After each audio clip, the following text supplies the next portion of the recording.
طوائف نے اندر سے پیغام بھیجا کہ اس کے پاس مہمان آئے ہوئے ہیں، اس لیے فرقہ دوسرے کمرے میں انتظار کرے۔ فرقہ نے اس میں اپنی توہین سمجھی۔ وہ طوائف کے انتظار میں بیٹھ تو گیا، لیکن غصے سے بھرا ہوا تھا۔ یہ کوئی عام قسم کی طوائف نہیں تھی، بلکہ اس اعلیٰ درجے سے تعلق رکھتی جس درجے کے طوائفوں نے 2-4 مستقل گاہک بنا رکھے تھے۔ ہر کوئی ان تک ذرا مشکل سے ہی پہنچ سکتا تھا۔ مشکل تو یہ تھی کہ یہ بہت ہی مہنگی ہوتی، کوئی امیر زیادہ ہی انہیں پوری اجرت ادا کر سکتا تھا۔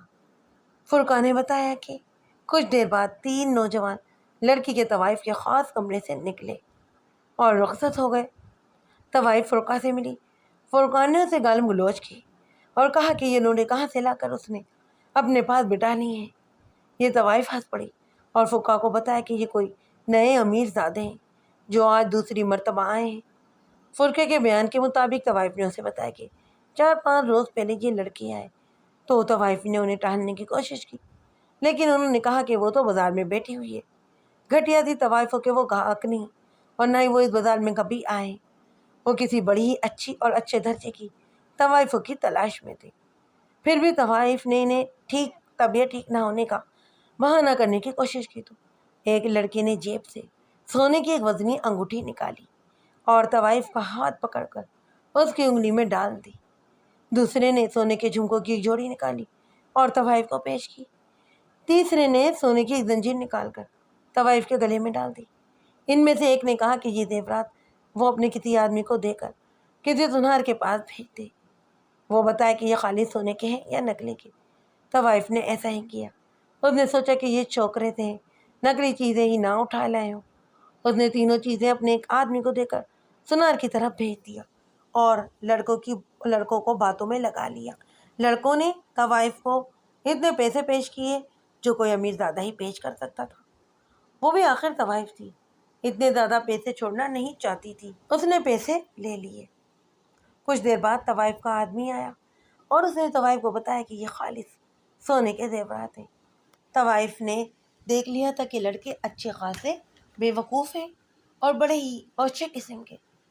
اس نے سوچا کہ انہیں اپنی مٹھی میں ہی رکھے۔ اس نے لڑکوں کو بڑا ہی خوش کر کے رخصت کیا۔ یہ کچھ دن پہلے کی بات ہے۔ اب یہی لڑکے پھر آئے ہوئے تھے۔ فرقہ بھی آ گیا۔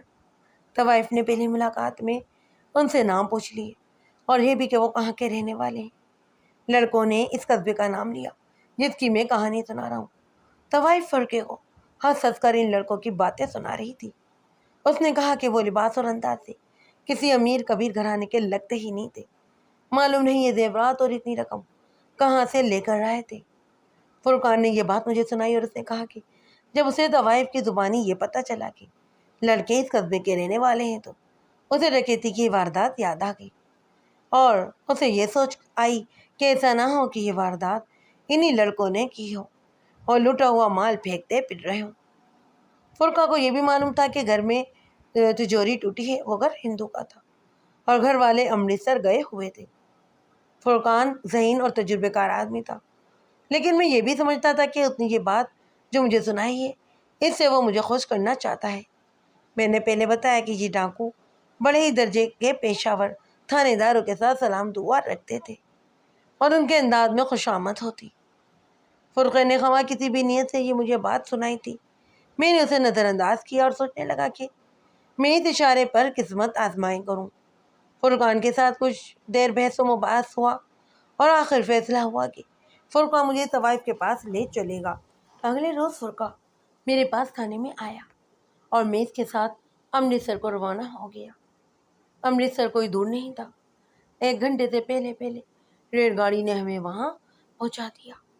ٹانگا پکڑا اور ہم اس طوائف کے گھر جا پہنچے۔ میں وردی میں نہیں تھا۔ فرقے نے میرا تعارف کروا دیا۔ طوائف نے بڑی آؤ بھگت کی۔ فرقان کے کہنے پر طوائف نے زیورات کی یہ تینوں چیزیں مجھے دکھائیں۔ میں تو ان چیزوں کو نہیں پہچانتا تھا۔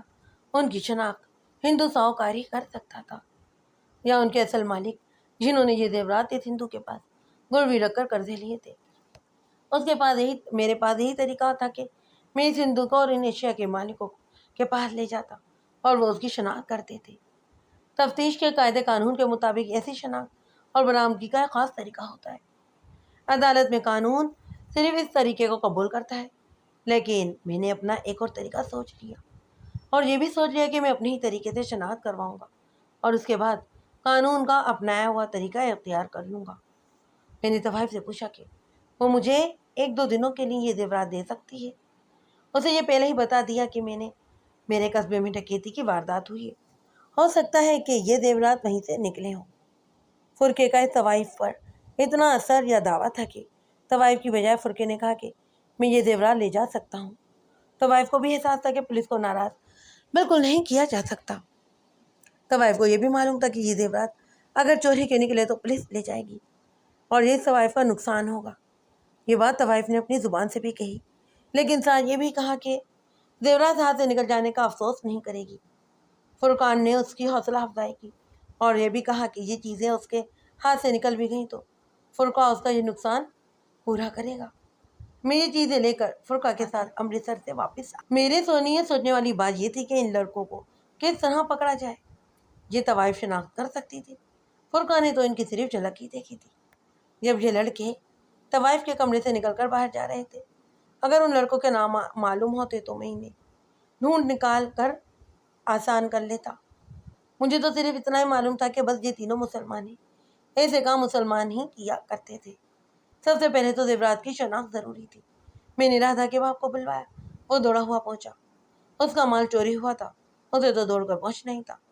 میں نے تینوں چیزیں اس کے آگے رکھ دیں اور کہا کہ اگر اسے یقین ہے تو کہے کہ یہ چیزیں اسے کی ہیں، شک و شبے میں بات نہ کرے۔ میں بالکل سچی بات کروں گا مہاراج، اس نے کہا۔ یہ زیور میرا نہیں، لیکن میرے پاس گروی رکھا ہوا ہے۔ مجھے یہ معلوم ہے کہ ان میں سے 2 چیزیں ایک آدمی کی ہیں اور تیسری چیز دوسرے آدمی کی۔ میں ان کے نام اور پتے بتا دیتا ہوں، آپ انہیں بلوا لیں۔ میں نے اس ہندوؤں سے ان دونوں آدمیوں کے نام اور پتے معلوم کر کے ایک کانسٹیبل کو بلوایا اور اسے یہ دونوں گھر سمجھا کر کہا کہ ان دونوں آدمیوں کو فوراً تانے لے کر آ جائے۔ ہندوؤں کو میں نے باہر بٹھا دیا۔ اب میں سوچنے لگا کہ ان لڑکوں کی نشاندہی کیسے کروں۔ میں نے فرض کر لیا کہ یہ زیورات اس ہندو کے گھر سے ہی چوری ہوئے ہیں۔ یہ بھی تو ہو سکتا تھا کہ یہ زیورات ان لڑکوں نے اپنے اپنے گھروں سے چرائے ہوں۔ البتہ یہ سوچ کر شک پکا ہوا کہ یہ 3-4 دنوں کے وقفے سے اتنی مہنگی طوائف کے پاس گئے اور اتنے زیادہ پیسے تھے۔ میں نے امرتسر میں ہی ایک ترکیب سوچ لی، لیکن فرقان کے کہنے پر میں نے اس پر عمل نہ کیا۔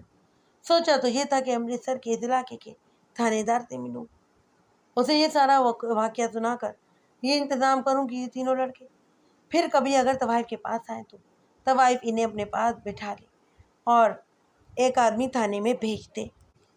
تھانے دار ان آدمیوں کو اپنے پاس لے کر آ جائے اور مجھے اس بذریعہ ٹیلی فون اطلاع کر دے۔ فرقان جہادیدہ جرائم پیشہ تھا اور خصوصی ذہانت رکھتا۔ اس نے کہا کہ اپنا کیس کسی اور تھانے میں نہ جانے دے، آخر عدالت میں گواہوں کی ضرورت ہوگی۔ ایسا نہ ہو کہ تھانے کے کسی آدمی کی وجہ سے کوئی گڑبڑ ہو جائے۔ اس کے مشورے کو صرف میں سمجھ ہی سکتا تھا۔ جب پولیس والوں کی باریکیاں ہوتی ہیں جو کتنی ہی چھوٹی جھوٹی اور چھوٹی سے چھوٹی کیوں نہ ہو، بڑی سے بڑی نتائج پیدا کر دیتی ہیں۔ فرقان بھی تھانے میں ہی موجود تھا۔ میں نے اسے اندر بلایا اور اس مسئلے پر بات چیت ہونے لگی۔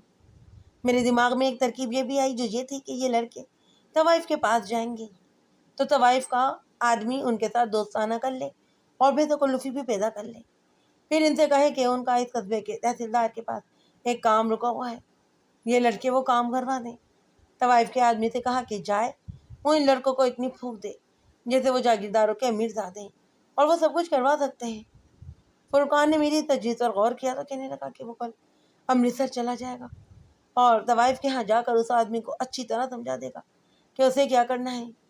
ہمارا مقصد تو صرف یہ تھا کہ ان لڑکوں کے گھروں کی نشاندہی ہو جائے، اور اسی صورت میں ممکن تھا کہ طوائف کا یہ آدمی اس قصبے میں آ کر ان لڑکوں سے ملے۔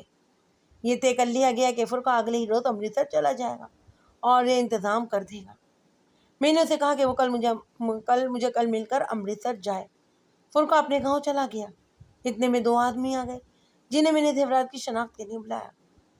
انہیں بلا کر یہ تینوں چیزیں ان کے آگے رکھی اور کہا کہ وہ اپنی اپنی چیزوں کو تلاش کر لیں۔ انہوں نے ذرا بھی دیر نہ لگائی۔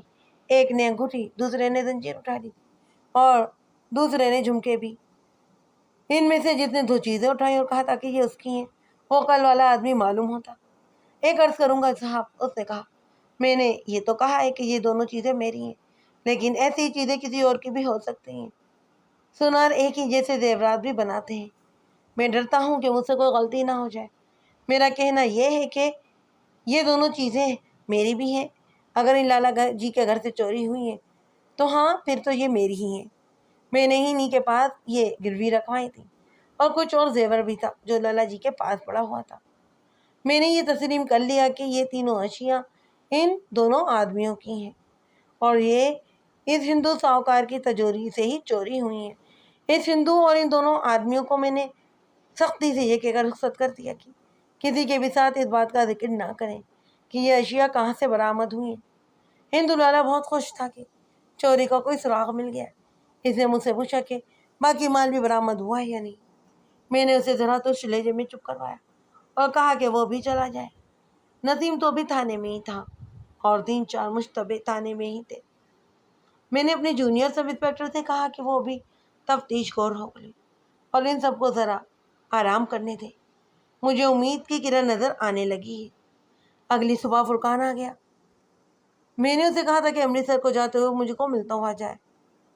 یہ میں نے اس لیے کہا تھا کہ زیورات کی یہ تینوں چیزیں لے جائے اور اس سوائے کو دے دے، اور اس کو یہ کہا کہ یہ چیزیں اس کے پاس موجود رہنی چاہیے، کہیں بھی ادھر ادھر نہ ہوں۔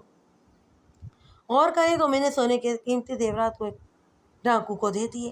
بعد میں وہ کہہ بھی سکتا تھا کہ اس نے مجھ سے کوئی بھی چیز نہیں لی۔ وہ زیورات اپنے قبضے میں بھی رکھ سکتا تھا، لیکن ان وقتوں کے ڈاکو اور رہزن وغیرہ بھی قابل اعتماد ہوا کرتے تھے۔ ہو سکتا ہے کہ بعض لوگ سمجھ نہ سکیں کہ میں نے یہ زیورات طوائف کو کیوں واپس کر دیے۔ یہ تو چوری کا مال تھا جو میرے قبضے میں رہنا چاہیے تھا۔ زیورات طوائف کو واپس کرنے کی وجہ یہ تھی کہ قانون شہادت کے مطابق مال ملزم کی نشاندہی پر اس جگہ سے برآمد کرواتا ہے جہاں اس نے چھپا کر رکھا ہوتا ہے یا کسی کو دیا ہوتا ہے۔ اس قانون کے مطابق میں نے چوری کا یہ مال طوائف کے گھر سے برآمد کروانا تھا، پھر عدالت میں طوائف کا بیان دلوانا تھا کہ ہاں، اسے یہ زیورات ان ملزموں نے ہی دی۔ فرقان یہ چیزیں لے کر چلا گیا۔ اب میں اس انتظار میں تھا کہ طوائف کا آدمی مجھے ان لڑکوں کے نام اور گھر بتا دیں۔ میں نے اس پہلو پر بھی غور کیا کہ یہ ضروری تو نہیں کہ لڑکے پھر کبھی طوائف کے پاس جائیں، وہ کسی اور طوائف کے پاس بھی جا سکتے تھے۔ یہ سوچ مجھے کچھ پریشان کرنے لگی۔ میں نے دوسرے طریقے سے معاملات کو سوچنا شروع کیا۔ فرقان اگلے ہی روز امرتسر سے واپس آیا اور مجھے بتایا کہ وہ زیورات اس نے طوائف کو واپس کر دی ہیں، اور اسے اور اس کے آدمی کو اپنی ضرورت کے مطابق تمام چیزیں تیار کروا کر آیا ہے۔ 3-4 دن گزرے ہوں گے کہ 2-2:30 بجے طوائف کا ایک آدمی میرے پاس آ گیا۔ اس نے بتایا کہ وہ ان 3 آدمیوں میں سے ایک لڑکے کے گھر سے ہو کر آیا ہے۔ اس نے بتایا کہ یہ لڑکے ایک روز پہلے طوائف کے پاس گئے تھے۔ انہوں نے طوائف کو کھل کر بے درک پیسے لوٹائے۔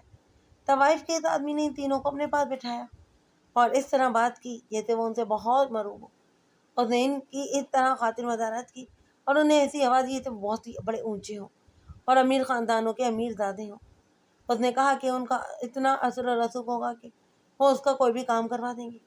اس شخص نے مجھے بتایا کہ یہ لڑکے پھوک میں آ گئے اور کہا کہ وہ کسی دن ان کے ہاں آ جائے۔ انہوں نے صرف ایک لڑکے کا ایڈریس دیا اور کہا کہ وہ اس کے گھر پہنچ جائے، پھر دیکھیں گے کہ اس کا کام کس طرح کروانا ہے۔ مجھے ڈر تھا کہ طوائف کا یہ آدمی ان پر ظاہر کر دے گا کہ وہ امیر زادے ہیں، تو یہ لڑکے اسے اپنے گھروں کے ایڈریس نہیں بتائیں گے، تو ان کی اصلیت بے نقاب ہو جائے گی۔ لیکن اس شخص کی باتوں سے معلوم ہوتا تھا کہ لڑکے بہت ہی چھوٹے ذہنوں والے ہیں، اور یہ کہنے میں تو ان سمجھتے ہیں کہ ان کا کوئی اثر و رسوخ نہیں، نہ ہی وہ امیر کبیر والدین کے بیٹے ہیں۔ طوائف کا یہ آدمی اگلے ہی روز اس قصبے میں پہنچ گیا اور گلی محلہ پہنچ کر اس لڑکے کے بھی گھر جا پہنچا۔ میرا خیال ہے کہ یہ لڑکے اس بات کے لیے بہت خوش ہوں گے کہ اتنی خوبصورت طوائف کا رول ان کا دوست بن گیا ہے۔ وہ کسی کی منت سماجت کر کے تحصیل کے دفتر میں سے اس کا کام کروا دیں گے، اور پھر یہ طوائف ان سے اتنے زیادہ پیسے بھی نہیں لیا کرے گی۔ یہ آدمی اس لڑکی کے گھر گیا تو لڑکا اسے مل گیا۔ لڑکے نے اسے گھر میں بٹھانے کی بجائے چھوٹے سے ایک ہوٹل میں لے کر بٹھایا اور اس کی خاطر تواضع کی۔ اس دوران میں آدمی نے چھوٹا موٹا اپنا مسئلہ اسے بیان کیا اور کہا کہ کاغذات تحصیلدار کے آفس میں۔ لڑکے نے اسے کہا کہ وہ معلوم کرے گا کہ یہ کاغذات کس کے ہیں۔ پھر وہ اپنا اثر و رسوخ استعمال کر کے اس کا کام کروا دے گا۔ لڑکے نے اسے یہ بھی کہا کہ وہ واپس امرتسر چلا جائے۔ لڑکا خود امرتسر آ کر اسے بتائے گا کہ کام ہو گیا ہے یا نہ ہونے کی کیا وجہ ہے۔ یہ آدمی اس لڑکے سے رخصت ہو کر میرے پاس آ گیا اور اس لڑکے کا نام اور اس گھر کا اتا پتہ دے دیا۔ میں نے اس آدمی کو رخصت کیا اور اس شخص کا بہت ہی شکریہ ادا کیا۔ میں نے ایک ہیڈ کانسٹیبل کو بلا کر اس لڑکے کو گھر کا پتہ سمجھایا اور کہا کہ اسے اپنے ساتھ لے کر آ جائے۔ کوئی زیادہ دیر نہیں گزری تھی کہ 21-22 سال کا ایک عمر کا لڑکا ہیڈ کانسٹیبل کے ساتھ میرے دفتر میں داخل ہوا۔ ہیڈ کانسٹیبل اسے میرے پاس چھوڑ کر چلا گیا۔ لڑکے کی تو یہ حالت تھی جیسے وہ گر پڑے گا۔ اس کے چہرے کا رنگ گھبراہٹ اور خوف سے لاج جیسا ہو گیا۔ میں نے اسے بیٹھنے کو نہ کہا بلکہ نظریں اس کی آنکھوں میں ڈالے رکھی۔ اب تو صاف نظر آتا تھا کہ اس کا سارا وجود خوف سے کانپ رہا تھا۔ میں نے اس ڈر سے کہ کہیں یہ بے ہوشی نہ ہو جائے اسے بیٹھنے کے لیے کہا اور نظریں دوبارہ سے اس کے چہرے پر گاڑ دی۔ وہ آہستہ آہستہ کرسی پر بیٹھا جیسے اس کرسی میں بجلی کا کرنٹ ہو۔ میں نے کہا کہ اتنا ڈرتے کیوں ہو؟ میں تم سے 1-2 باتیں پوچھوں گا، سچ سچ بتا دینا، میں تمہیں گھر بھیج دوں گا۔ مجھ سے اتنا نہ ڈرو، بھول جاؤ کہ میں تھانے دار ہوں، میں تمہیں اپنا چھوٹا بھائی سمجھتا ہوں۔ اس کے چہرے پر دہشت گردی کے آثار زیادہ گہرے ہو گئے۔ اگر وہ اس واردات میں ملوث نہ ہوتا تو میری اتنی سی بات کا اس پر اتنا اعصابی تاؤ بہت کم ہو جاتا، لیکن وہ تو اور بھی زیادہ ڈر گیا۔ کام کیا کرتے ہو؟ میں نے پوچھا۔ گھر میں ہی رہتا ہوں، اس نے جواب دیا۔ 10 جماعتیں پاس ہیں، نوکری نہیں ملتی۔ تمہارا باپ کیا کرتا ہے؟ میں نے پوچھا۔ اسکول ٹیچر ہے، اس نے جواب دیا۔ مسلم ہائی اسکول میں 5ویں اور 6ٹھی جماعتوں کو اردو اور تاریخ پڑھاتا ہے۔ امرتسر طوائف کے پاس جانے کے لیے رقم کہاں سے لاتے ہو؟ میں نے پوچھا، اور ساتھ ہی کہا کہ اگر تم نے کہا کہ تم اس طوائف کو پاس کبھی نہیں گئے تو پھر پچھلے کمرے کے الٹا لٹکا دوں گا اور جب تک تم سچ نہیں بولو گے چھت سے ہی لٹکا رہنے دوں گا۔ اب تو مجھے یقین ہونے لگا کہ یہ تو بے ہوشی ہو جائے گا۔ میں نے اپنا رویہ اور لب و لہجہ ذرا نرم کیا، اسے پیار سے سمجھایا کہ وہ دل سے سخت خوف نکالے اور میرے ساتھ صحیح بات کرے۔ پھر میں اس پر کوئی حرف نہیں آنے دوں گا اور کسی کو پتہ بھی نہیں چلنے دوں گا کہ میں نے اسے تھانے بلایا ہے۔ بولو، میں نے کہا، میرے سوال کا صحیح جواب دو اور دلیری سے کہو کہ تم اس طوائف کے پاس جاتے رہے ہو۔ اس نے اقرار میں سر ہلایا، اس کے ہونٹ کانپنے لگے لیکن اس کی زبان سے کوئی بھی لفظ نہ نکلا۔ میں نے کہا کہ وہ طوائف کے ہاں جاتا ہے تو یہ بھی بتا دے کہ اتنے پیسے کہاں سے آئے۔ پیسے جمع کیے ہوئے تھے، اس نے کہا۔ اب ختم ہو گئے، اب نہیں جاؤں گا۔ میں پوری تفصیل نہیں سناؤں گا۔ مختصر طور پر بات یہ ہوئی کہ وہ میرے کسی بھی سوال کا تسلی بخش جواب نہیں دے رہا تھا، ہر بات ادھوری کرتا۔ پولیس کے پاس بڑا سیدھا اور چھوٹا رستہ ہوتا ہے جسے تشدد یا 3rd ڈگری کہا جاتا ہے، لیکن میں کم از کم اس دبلے پتلے سے لڑکے پر یہ ظلم کرنے سے گریز کر رہا تھا۔ میں یہ سمجھ گیا کہ اس واردات کے ساتھ اس لڑکے کا گہرا تعلق ہے جو مجھ سے چھپایا جا رہا ہے۔ میں آخر اس کے اس انداز اور رویے سے تنگ آ گیا اور سوچا کہ اسے اپنے ہاتھ دکھا ہی دوں۔ میں اٹھنے ہی لگا تھا کہ ایک معزز آدمی میرے دفتر میں داخل ہوا۔ اس کی عمر 50 سال سے کچھ کم ہی ہوگی۔ اس کی چھوٹی چھوٹی تراشی ہوئی داڑھی تھی، سر پر سفید پگڑی جو نہایت معمولی سے گلے پر لپٹی ہوئی تھی۔ کپڑے بھی بالکل معمولی تھے لیکن صاف ستھرے۔ اس کے ہاتھ میں کپڑے کی ایک چھوٹی سی پوٹلی تھی۔ اس نے میرے دفتر میں داخل ہوتے ہی مجھے ماتھے پر ہاتھ رکھ کر السلام علیکم کہا اور پوٹلی میرے آگے رکھ دی۔ میں نے احترام سے پوچھا کہ وہ کون ہے اور یہ کہاں سے آ گیا ہے۔ اس نے کرسی پر بیٹھنے کے بعد کہا، جناب ملک صاحب، یہ میرا بیٹا ہے۔ گھر آیا تو میری بیوی نے مجھے بتایا کہ اسے پولیس حوالدار اپنے ساتھ لے گیا ہے۔ میں نے سوچا کہ اسے بلا وجہ تھانے نہیں بلایا گیا، کوئی نہ کوئی وجہ ہوگی۔ مجھے ہر بار دھڑکا سا ہی لگا رہتا تھا کہ میرا اپنا یہ بیٹا کوئی رنگ ہی نہ دکھا دے۔ اس کے متعلق کیا سوچا ہے آپ نے؟ میں نے پوچھا۔ اس نے کہا، بدبخت آوارہ ہو گیا ہے، غلط سوسائٹی میں پڑ گیا ہے۔ میں اپنی ٹیچنگ لائن میں اسے لے جا رہا تھا لیکن یہ ایسا حرام نکلا کہ کسی لائن پر آتا ہی نہیں، آوارگی میں ہی خوش رہتا ہے۔ میں کچھ حیران سا بھی ہو رہا تھا کہ یہ بھی باپ سے جو عام باپوں کی طرح نہیں کہہ رہا کہ اس کے بیٹے کو تھانے کیوں بلایا گیا ہے۔ یہ تو بڑا ہی شریف ہے، نماز روزے کا پابند ہے اور یہ تو اللہ میاں کی گائے ہے۔ اس وقت کے لوگوں کا تو کردار کچھ اور ہی تھا، پر یہ معزز آدمی اپنے بیٹے کی وکالت نہیں کر رہا تھا۔ یہ کیا ہے؟ میں نے پوٹلی اپنی طرف سرکاتے ہوئے پوچھا جو اس نے میرے سامنے رکھی تھی۔ میں نے پوچھا کہ اس میں کیا ہے؟ کھول کر دیکھی جناب، اس نے کہا۔ میں نے پوٹلی کھولی، اس میں زیورات کی 3-4 چیزیں تھیں۔ 10-10 کے نوٹ کے 2 بنڈل تھے، 5 روپے بھی بہت سارے تھے، روپے کے سکوں کی بھی ایک چھوٹی سی تھیلی تھی۔ مختصر یہ کہ یہ تو اچھا خاصا مال تھا۔ میں نے اس اسکول ماسٹر کی طرف دیکھا اور پوچھا کچھ نہیں۔ اسکول ماسٹر نے بتایا کہ اسے جب بیوی سے یہ پتہ چلا کہ اس کے بیٹے کو ایک پولیس حوالدار تھانے لے گیا ہے تو یہ ماسٹر سوچنے پر مجبور ہو گیا کہ ایسی کیا وجہ ہو سکتی ہے۔ تھانے کسی کو بھی بلا وجہ نہیں بلایا جاتا۔ بیوی نے اسے بتایا کہ وہ بہت دنوں سے دیکھ رہی تھی کہ یہ لڑکا بھوسے والی کوٹری میں جاتا ہے اور نہ جانے وہاں کیا کرتا رہتا ہے اور پھر باہر نکل جاتا ہے۔ ماسٹر نے بتایا کہ وہ تو دیکھ ہی رہا تھا کہ 3-4 مرتبہ لڑکا صبح گیا، شام کو واپس آیا۔ بیوی زیادہ زور اس بات پر دے رہی تھی کہ بیٹا بھوسے والی کھڑکی میں کرنے کیا جاتا ہے۔ ماسٹر نے گھر میں دودھ کے لیے گائے رکھی ہوئی تھی اور اس گاؤں کے لیے بھوسا خرید کر اس چھوٹی سی کوٹری میں رکھا جاتا تھا۔ اس نے بیوی کا یہ شک دیکھا تو اٹھ کر بیوی کے ساتھ بھوسے والی کوٹری میں آ گیا۔ ادھر ادھر کوٹری کی تلاشی لی۔ ماسٹر نے اسے بتایا کہ اسے شک ہوا کہ لڑکے نے جوئے میں پیسے جیتے ہوں گے اور وہ اسے کوٹری میں چھپا کر رکھے ہوں گے۔ ایک کونے میں اسے چھوٹی سی ٹوٹی پھوٹی ایک ٹوکری نظر آئی۔ ماسٹر نے ٹوکری اٹھائی تو وہاں سے کوٹری کا کچا پکا فرش کچھ نرم نرم سا تھا۔ ماسٹر نے وہ جگہ ہاتھ سے محسوس کی تو وہاں سے کھودی گئی تھی۔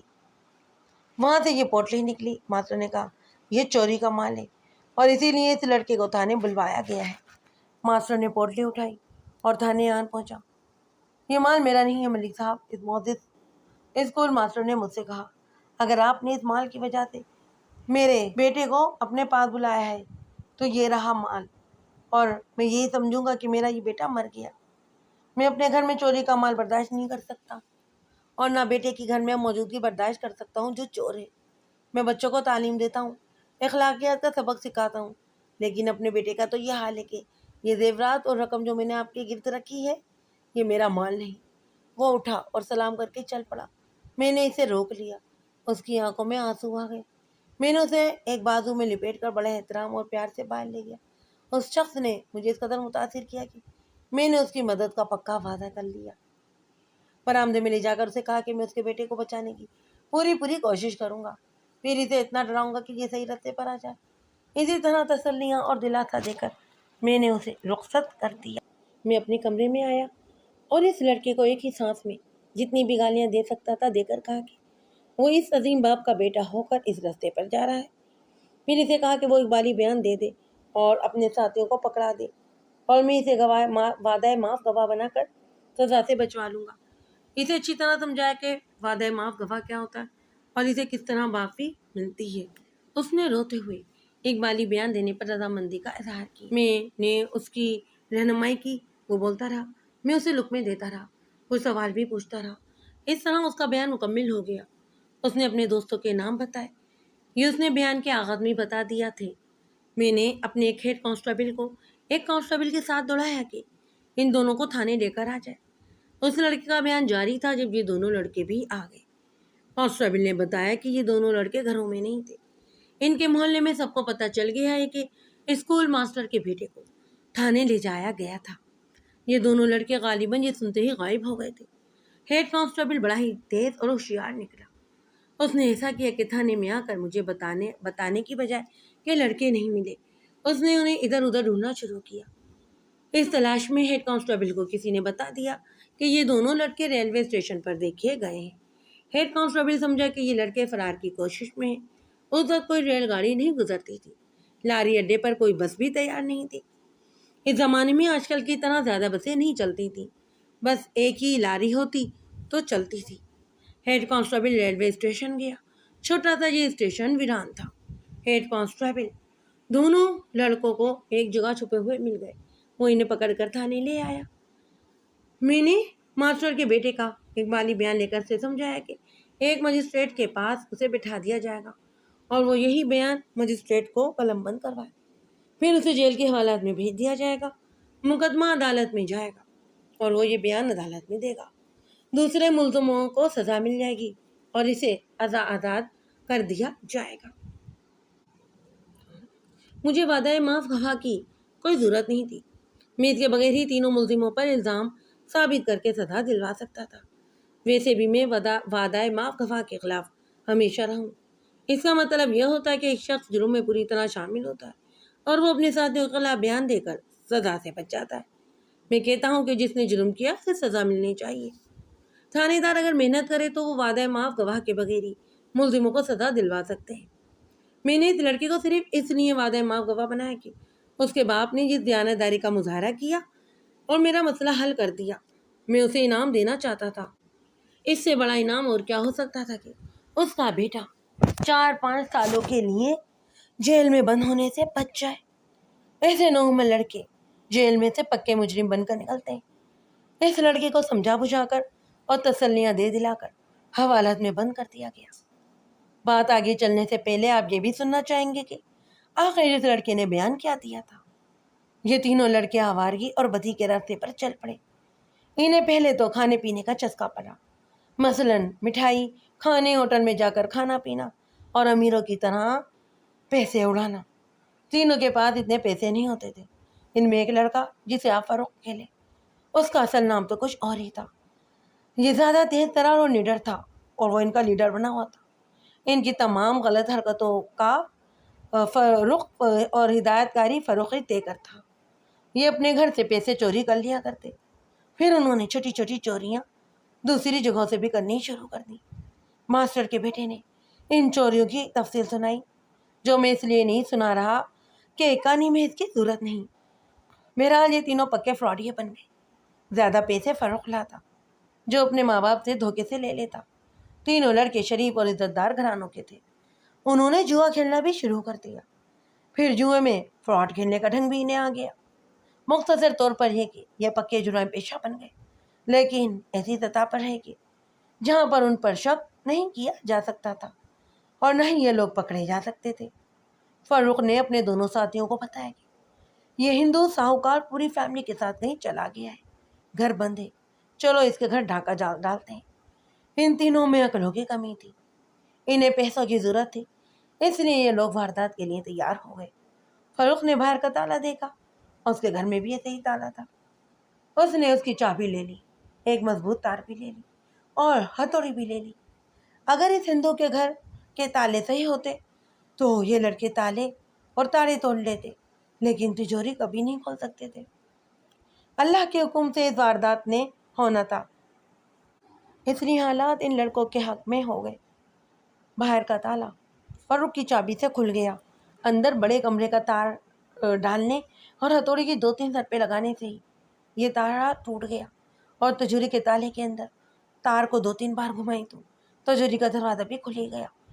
لڑکوں نے مال سمیٹا اور نکل آئے۔ انہوں نے یہ واردات آدھی رات کے وقت کی۔ اپنے گھروں کو جانے سے پہلے وہ کھیتوں کی طرف نکل گئے اور ایک جگہ بیٹھ کر زیورات اور رقم آپس میں تقسیم کر لی۔ میں حیران تھا کہ باہر کا تالا صحیح اور طریقے سے بند تھا، پھر ملزم کس راستے سے اندر گئے۔ یہ فاروق کا کمال تھا کہ اس کی چابی سے یہ تالا کھل گیا۔ واردات کر کے باہر نکلے تو فاروق نے سوچا کہ یہ تالا بند کر دیا جائے تاکہ باہر سے کسی کو پتہ نہ چلے کہ تالا کھلا ہوا ہے۔ چنانچہ اس نے اپنی چابی سے تالا بند کر دیا۔ لڑکوں نے اپنے حصے کا مال اپنے اپنے گھروں میں چھپا لیا۔ پھر یہ تینوں امیر زادے بن گئے۔ سب سے پہلے تو انہوں نے امرتسر کی خوب سیر کا پروگرام بنایا اور وہاں چلے گئے، چونکہ ان کے ذہنوں میں بدی کے سوا کچھ بھی نہ تھا، اس لیے طوائفوں کے بازار میں چلے گئے۔ ایک پان سگریٹ کی دکان سے انہوں نے بوتلیں اور پان لیے۔ فاروق ان کا لیڈر تھا۔ اس نے اس دکاندار سے پوچھا کہ یہاں سب سے اچھی طوائف کون سی ہے۔ دکاندار نے طوائف کے گھر کا راستہ بتا دیا۔ جس طوائف کا میں اوپر ذکر کر چکا ہوں وہ اس کے ہاں جا پہنچے۔ انہوں نے طوائف بازی کا پروگرام امرتسر جانے سے پہلے ہی بنا لیا تھا۔ فاروق نے اپنے دوستوں سے کہا کہ کسی بہترین اور سب سے اونچی طوائف کے پاس جائیں گے اور اسے خوش کرنے کے لیے پیسوں کے علاوہ تحفے بھی دیں گے۔ وہ یہ بھی سوچنے لگے کہ تحفے کیا ہوں، تو ماسٹر کے بیٹے نے کہا کہ زیور کا ایک ایک آئٹم دے دیتے ہیں۔ سب اس بات پر متفق ہو گئے اور زیور کی ایک ایک آئٹم اپنی جیبوں میں ڈال لی۔ میں نے فاروق کا بیان لیتے ہوئے اسے دلی افسوس سے کہا کہ اتنا ذہین اور اچھا لڑکا ہونے کے باوجود وہ اپنی زندگی برباد کر رہا ہے۔ اس کے آنسو نکل آئے۔ اس نے کہا کہ اسے عیاش اور فضول خرچ بنانے والے اس کے والدین ہیں۔ اپنے والدین کے متعلق اس نے بتایا کہ وہ بھی کھانے پینے کے، فضول خرچی کے اور دوسروں پر یہ ظاہر کرنے کے عادی ہیں کہ وہ بڑے ہی امیر لوگ ہیں۔ فاروق نے اپنے متعلق اپنے والدین کے متعلق بہت کچھ بتایا، لیکن صحیح بات ان کے محلے کے ایک معزز آدمی نے بتائی کہ جو تھانے میں مجھ سے ملنے آتا رہا تھا، اس نے بتایا کہ فاروق کی ماں چھوٹے سے گھرانے کی تھی اور اس کی شادی مالی لحاظ سے ایک اچھے گھرانے میں ہو گئی۔ اس کی ماں یعنی فاروق کی نانی دوسروں سے مال بٹورنے اور کھانا کھانے کی عادی تھی۔ فاروق کا نانا بظاہر معزز آدمی تھا، لیکن پکا فراڈیا تھا۔ وہ بھی دوسروں کو الو بنا کر روپیہ پیسہ بٹورنے کا عادی ہو چکا تھا۔ یہ دونوں میاں بیوی سچ بولنے کو گناہ اور جھوٹ بولنے کو بڑا ہی نیک سمجھتے۔ یہ تو آپ جانتے ہی ہیں کہ فراڈ جھوٹ کے بغیر نہیں چلا کرتا۔ فاروق کی ماں نے ہو سنبھالا تو ماں باپ کو جھوٹ بولتے اور دوسروں کو دھوکہ دیتے فریب دیتے دیکھا، تو جھوٹ اور فریب کاری اس کی فطرت کا حصہ بن گئی۔ اسی ماحول میں وہ جوان ہوا اور ایک باعزت خاندان کی بیوی بھی بن گئی۔ اس شخص کو بھی اس نے دھوکے میں رکھا۔ چال چلن کے لحاظ سے تو یہ عورت ٹھیک رہی، لیکن جھوٹ اور فریب کاری کو اس نے اپنا ایمان بنائے رکھا۔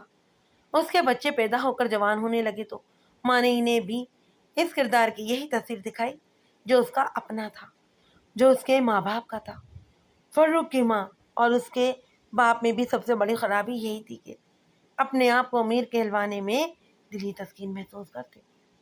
فاروق نے اسی کو جائز سمجھا اور فضول خرچی کا عادی ہو گیا۔ ماں باپ خوش ہوتے رہے کہ لوگ کہیں گے کہ یہ امیروں کا بیٹا ہے۔ ماں نے اسے جھوٹ بولنا سکھا دیا اور ایسا تاثر دیا کہ اپنے فائدے کے لیے، اپنی بات منوانے کے لیے یہ جھوٹ بولنا جائز سمجھنے لگے۔ یہ تھا وہ گھریلو ماحول جس میں فاروق پل کر جوان ہوا اور زندگی کا وہ راستہ اختیار کیا جو اسے سیدھا جیل کے اندر لے گیا۔ میں نے آپ کو ایک وہ باپ بھی دکھایا جو اسکول ماسٹر تھا، جس نے اپنے بیٹے کو پکڑوا دیا اور چوری کا مال میرے آگے رکھ دیا اور کہا کہ وہ سمجھتا ہے کہ اس کا بیٹا مر گیا۔ اس نے اپنے اور اپنے خاندان کے وقار پر ضرب نہ پڑنے دی۔ وہ اسے بے وقار بیٹے سے 10 برابر ہو گیا۔ یہ تو میرے جذبات تھے جو میں نے اسے کہا تھا کہ میں اس کا بیٹا اسے واپس کر دوں گا اور یہ بیٹا انشاءاللہ صحیح راستے پر چلے گا۔ اور دوسرا باپ فاروق کا تھا، وہ میرے پاس آیا اور مجھ سے جواب طلبی کرنے لگا کہ میں نے اس کے بیٹے کو آخر کیوں پکڑا ہے۔ میں نے اسے بتایا کہ اس نے ڈکیتی کی واردات کی۔ اس باپ نے کانوں کو ہاتھ لگا کر کہا کہ توبہ توبہ، میرا بیٹا ایسا نہیں ہو سکتا۔ آپ مجھے نہیں جانتے، ہم تو بڑے ہی عزت والے خاندان کے لوگ ہیں۔ آپ ذرا غور سے دیکھیں، کسی دشمن نے میرے بیٹے کو پھنسا دیا۔ میں نے اس شخص کو ڈالنے کی بہت کوشش کی پر وہ تو ٹلتا نظر نہ آیا۔ آخر مجھے خری خری سنانی پڑی، پھر اسے میں نے چلتا کیا۔ فاروق نے تو اپنی گمراہی کا ذمہ دار اپنی ماں کو ٹھہرایا، جس نے عملی طور پر سبق دیے کہ جو کچھ ہے وہ روپیہ پیسہ ہی ہے، اس کے لیے جھوٹ اور فریب کاری جائز ہے۔ یہ اسی کا نتیجہ تھا کہ فاروق نے ان دونوں لڑکوں کا لیڈر بن کر وہ واردات کی جو خاندانی جرائم پیشہ لوگ کیا کرتے ہیں۔ مقدمے کا آخر فیصلہ یہ ہوا کہ فاروق اور اس کے ساتھی کو 4 سال سزائے قید ہوئی اور ماسٹر کے بیٹے کو وعدہ معاف گواہ بننے کے عوض بری کر دیا گیا۔ اس مقدمے کے فوری بعد مجھے CIA میں بھیج دیا گیا۔ مجھے معلوم نہیں کہ سرکار کا بیٹا راہ راست پر آیا یا نہیں، اور فاروق اور اس کا ساتھی اس حال میں جیل سے نکلے تھے۔